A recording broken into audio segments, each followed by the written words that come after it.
Hello trainees. आज की इस वीडियो में हम ई कॉमर्स के बारे में समझेंगे। ई कॉमर्स दो वर्ड से बना है, इलेक्ट्रॉनिक प्लस कॉमर्स। कॉमर्स हमें पता है, कॉमर्स क्या होता है? Buying and selling of goods और services. Buying and selling means जब भी हम कुछ चीज़ें खरीदते या बेचते हैं। कहाँ पे बेचते हैं? जब इलेक्ट्रॉनिक नेटवर्क मीन्स इंटरनेट पे। जब तो ई कॉमर्स का मतलब जब हम कुछ चीज़ें खरीद या बेच रहे हैं इंटरनेट के मीडियम को यूज़ करते हुए, वेबसाइट्स को यूज़ करते हुए, ऐप्स को यूज़ करते हुए, that is called as e commerce. E commerce ये टर्म अमर्ज हुई थी 1990s में, जब कंपनीज ने ऑनलाइन अपनी सेल एंड परचेज करनी शुरू की थी। इंडिया में ई कॉमर्स के ऊपर जो भी कोई रूल्स रेगुलेशन बनाते हैं वो एक्ट कौन सा है उसका? Information technology act of 2000। आओ आप समझते हैं कि ई कॉमर्स की कौन कौन सी टाइप्स हैं। First is B2C। B2C means business to consumer. जब इंटरनेट की मदद से बिजनेस से कुछ कंज्यूमर को सेंड किया जाता है। Business to consumer means seller जो खुद एम्प्लॉयर है, जो खुद मैन्युफैक्चरर है, वो कुछ डायरेक्टली कंज्यूमर को बेच रहा है।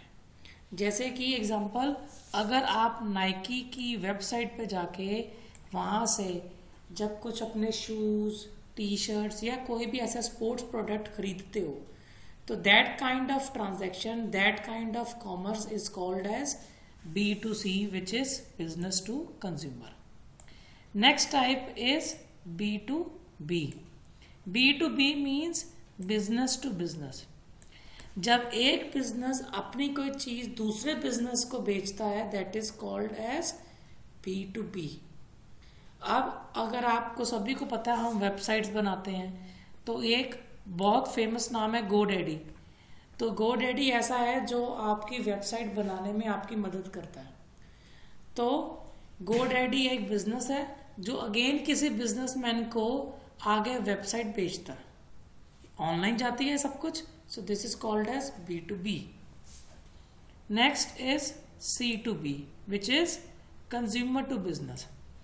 अब जब इलेक्ट्रॉनिकली कंज्यूमर अगर बिजनेस को, बिजनेसमैन को, मैन्युफैक्चरर को, एम्प्लॉयर को कुछ बेच रहा है, ठीक है, किसी प्रोडक्ट बनाने वाले को कुछ बेच रहा है, कुछ सेल कर रहा है, that is called as consumer to business. तो इसकी एग्जांपल क्या होगी? आपने कई बार ऑनलाइन सर्वेस देखे हैं। हम सभी लोग रिव्यूज तो डालते हैं, जब भी कोई ऐप देखते हैं, कोई फिल्म देखते हैं, तो हम उसके रिव्यूज डालते हैं ना। तो ऐसे ही कुछ पेड ऑनलाइन सर्वेज होते हैं। पेड ऑनलाइन सर्वे में क्या होता है कि जो कंज्यूमर है वो अपनी ओपिनियन देता है किसी प्रोडक्ट के बारे में। किसको दे रहा है वो? बिजनेस को। किसके थ्रू दे रहा है? किसी ऐप के थ्रू दे रहा है, मे बी वेबसाइट के थ्रू दे रहा है। तो जब इलेक्ट्रॉनिकली वो अपनी कुछ ओपिनियंस, अपने सजेशंस दे रहा है, and that is paid service, paid survey, तो that is called as consumer to business. क्योंकि यहाँ पे कंज्यूमर किसी प्रोडक्ट का ओपिनियन दे रहा है वापस बिजनेसमैन को, वापस बिजनेस को। So this is why it is called as consumer to business. Last is consumer to consumer. अब अगर कंज्यूमर ई कॉमर्स के थ्रू दूसरे कंज्यूमर को प्रोडक्ट बेचता है, तो that is called as consumer to consumer e commerce type. इसकी बहुत एग्जांपल हम सभी को पता है, हम बहुत कॉमनली यूज करते हैं OLX। OLX में क्या है? एक आदमी अपनी पुरानी गाड़ी, पुराना सामान, पुराना टेलीफोन, कोई भी पुरानी अपनी चीज वो बेच रहा है किसी और कंज्यूमर को। अब वो जो कंज्यूमर बेच रहा है उसने प्रोडक्ट बनाया नहीं था, वो सेकेंड हैंड प्रोडक्ट किसी और को बेच रहा है। तो इस तरीके की जो टाइप होती है, that is called as C2C, which is consumer to consumer. अब हम कुछ एडवांटेजेस और डिसएडवांटेजेस करते हैं ई कॉमर्स के। तो बेनिफिट्स क्या हैं? First is round the clock availability. Round the clock availability means अब आप कभी भी वेबसाइट खोल सकते हो, कभी भी ऐप खोलोगे, आपको दुकान खोलने की ज़रूरत नहीं पड़नी चाहिए। आप ऑनलाइन आओ, प्रोडक्ट देखो और उसे ऑर्डर कर दो। तो round the clock availability means 24 घंटे आप कोई भी चीज़ चेक कर सकते हो, अवेलेबल है वो आपके पास। Speed of access, speed of access means आपको फटाफट आपने प्रोडक्ट सर्च किया, उसे ऑर्डर किया, वो शिप होके आपके पास आ जाता है। तो आप बहुत जल्दी प्रोडक्ट को एक्सेस कर सकते हो। आप स्क्रॉल करके अमेजोन में एक ही बार में कितने टीवीज मोबाइल स्क्रॉल करके देख सकते हो, दुकान में ये जाके इतना पॉसिबल नहीं है। So speed of access is the second advantage. Third is wide availability of goods and services. तो आप जैसे मैंने अभी पहले बताया, आप अमेजोन पे जाके कितने ही मोबाइल कितनी कंपनीज के देख सकते हो, एक कंपनी का लिमिटेड नहीं होगा आपको। ऐसे ही आपने अगर लेडीज प्रोडक्ट, आपने सूट साड़ीज कुछ देखनी है तो आप कितनी सारी जो अवेलेबिलिटीज है वो चेक कर सकते हो ऑनलाइन एक ही बार में। So the third benefit is wide availability. Third is easy accessibility and international reach. Easy accessibility, अब आप घर पे बैठे हो, सिर्फ ऐप यूज करना है, बहुत आसानी से देख सकते हो। इंटरनेशनल रीच मीन्स आप बाहर का प्रोडक्ट भी इंपोर्ट करा सकते हो। आप अमेजोन से कोई बाहर का प्रोडक्ट देख सकते हो कि वहां पे ऐसा चीज बिकती है, आप उसे ऑर्डर करके अपने पास यहाँ मंगवा सकते हो। सो these were all the advantages of e commerce.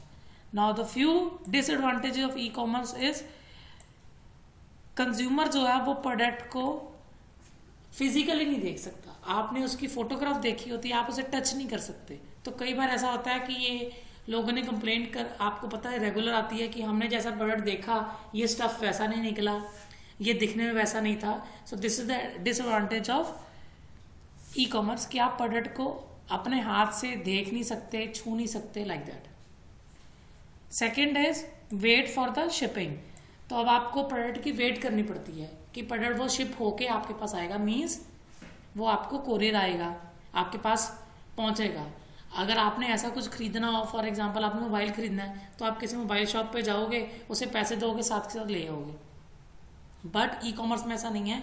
E commerce में आप उसे ऑनलाइन पेमेंट करोगे, वो 2 या 5 दिन में लेके आपके पास आएगा। So these were the disadvantages of e commerce. So in this video we discuss about कि ई कॉमर्स क्या होती है, टाइप्स ऑफ ई कॉमर्स कौन कौन सी होती हैं, और advantages and disadvantages. I hope it is clear. फिर भी अगर कोई क्वेरी हो, कोई किसी का क्वेश्चन हो तो प्लीज़ आप पूछ सकते हैं। Thank you.